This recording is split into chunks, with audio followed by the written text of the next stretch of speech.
Howdy folks! This is going to be about Stephen Hawking and the talk that I went to tonight, which was totally awesome.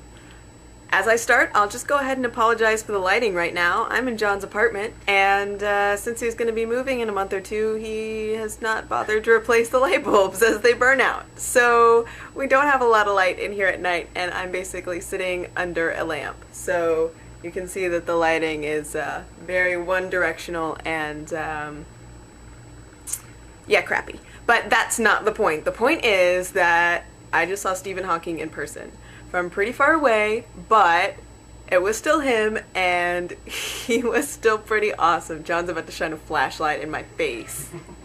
The event we went to was a public lecture by Professor Hawking on black holes, basically, which is what he's pretty much famous for. One thing that surprised me was how, I guess I want to say terrible, Stephen Hawking's robot voice is. It's really, like, literally straight out of 1985, terrible synthesized robot voice, which is kind of strange. And I think it literally is from 1985. I read his Wikipedia page, and it says that he just hasn't found one that he likes better, and they've stopped making this kind, but it's just very strange. It has an American accent. Stephen Hawking is British, and it's just very robot-y. And so the lecture, which he had prepared ahead of time, basically he would kind of move it forward one sentence at a time. So the computer would read a sentence, and then there would be a pause, and it would go like beep beep, and then it would read the next sentence. It was just kind of strange. Like, okay, obviously he's talking through a robot, but it doesn't have to be like so robot-like. I don't know, but you know, it's his thing. So whatever he wants to do, that's obviously fine.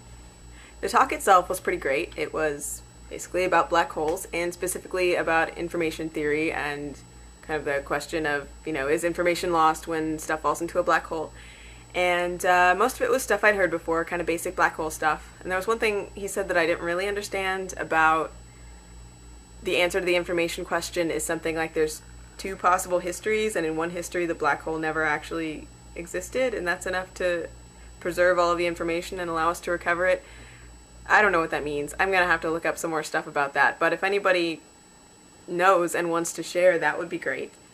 And he had a slideshow behind him that was pretty funny. Like, it was pretty simple, like it was usually just bullet points and little illustrations, but some of them were kind of like goofy clip art and stuff exploding, and it was pretty funny. It was a pretty funny talk. He had some stuff, like he was talking about how he had, you know, proposed that if you have, basically there's the whole Hawking radiation thing, and the smaller a black hole gets, the more radiation it emits. So if you have a black hole of a certain size, I think it was like the size of a mountain, it will emit 10 megawatts of energy, and it'd be great if we just put one in orbit around the Earth, blah, blah, blah, blah, blah. And he was like, well, you know, no one has yet discovered any black holes of this size, which is a pity, because if they had, I would have won a Nobel Prize, which I thought was very funny.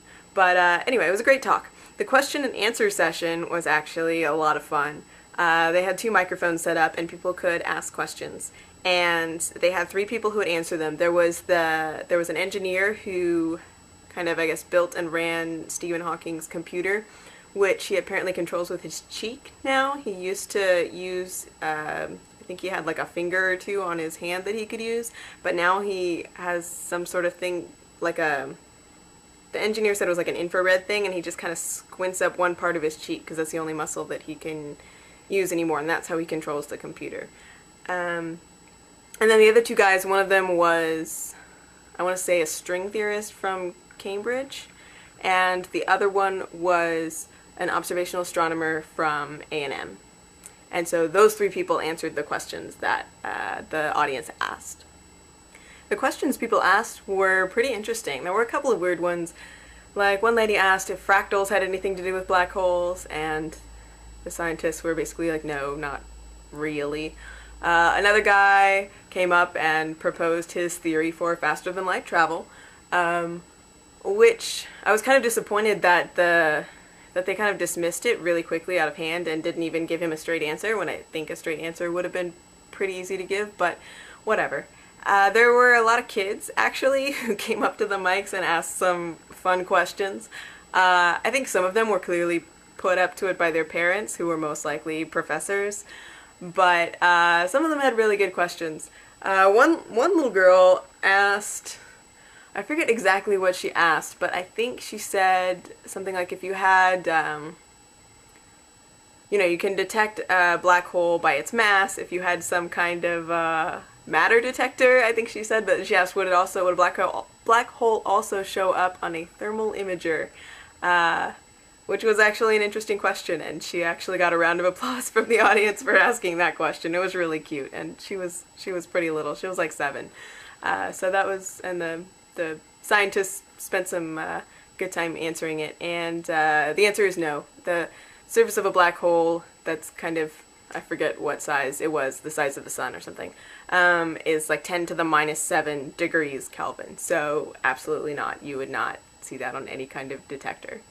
They did point out, though, that smaller black holes are going to emit more radiation and be hotter. So I forget what the numbers were, but definitely if you have a small one, you could see it with some kind of thermal imaging system. And another little kid asked, and this was a really good question too, how long it would take for the black hole at the center of the galaxy to emit the amount of radiation in a AA battery. And that's such a little kid question, and it's so great. And of course, the scientists had no idea. The one scientist, the A&M scientist, was like, I don't know, I would need a calculator to find that out. And he was like, but I think it would take a long time, because they'd been talking about how black holes really don't emit very much radiation, especially large ones. And the Cambridge scientist was like, no, I don't think it would take a long time. And then the engineer who was sitting there, the engineer for Stephen Hawking's computer, was sitting there with his computer, and it was still connected to the projector and still had the slideshow up on it. And so he, of course, flipped to his calculator in the computer and put the calculator up on the screen, since the guy had asked for the calculator. And that was pretty great. They didn't actually use it, and I don't think they ever came up with an answer, but that was funny. One guy asked whether we should even bother pursuing string theory and spending money on it, since it doesn't give any testable predictions. And the Cambridge scientist, who I'm pretty sure was a string theorist, said that, well, it doesn't produce any testable predictions right now, but someday it might, even though we're not really sure what they would look like, those predictions. And one thing it does predict is the existence of supersymmetry, which is not unique to string theory, but maybe we'll find it at the LHC, and that would be evidence for it, and so it's kind of worth studying. And he was like, let me remind you of the story of James Clerk Maxwell, who discovered electromagnetic radiation, and people kicked him out of the university because they thought he was crazy. So that was a little bit like, okay, fine, smack the guy down, but whatever, someone attacks what you do for a living, and maybe you're gonna defend it a little bit. But the funny thing was that the A&M guy was like, well, I'm kind of just an observational astronomer, but, string theory is actually pretty close to making some testable predictions, and there are some things that we may be able to test pretty soon. And Stephen Hawking, who had not said anything this whole time, because the other guys were answering all the questions, because it takes him so long to kind of like, select things with just yes and no's with his cheek. But Stephen Hawking interrupted the scientist and just said no. In his robot, well, obviously in his robot voice, but it was so great. There was just no, and the scientist was like, "Okay, I take back everything I just said," and that was awesome. I don't know if Stephen Hawking is for or against string theory. I'm sure he has an opinion on it, but it wasn't in his Wikipedia page in the 5 minutes of research that I did for this video. But it was a pretty great moment. So yeah. I was glad to have this opportunity to see Stephen Hawking live in person and hear a talk by him. It was pretty great. I had no idea he was 68 years old. Did you know that? He does not look 68, even though I didn't see him up close. And he's had ALS for like 40, 50 years, which is apparently the longest case ever. Most people die after a year or two. So that's really impressive. And of course, he's just an absolutely brilliant physicist. So I highly recommend that if Stephen Hawking comes to a town near you, you go see him talk. Or, of course, you can always read his books. He's written a lot of books for just like popular science books, kind of explaining this black hole stuff to the ordinary person. And those are pretty great. So I recommend those as well. Okay, bye kids.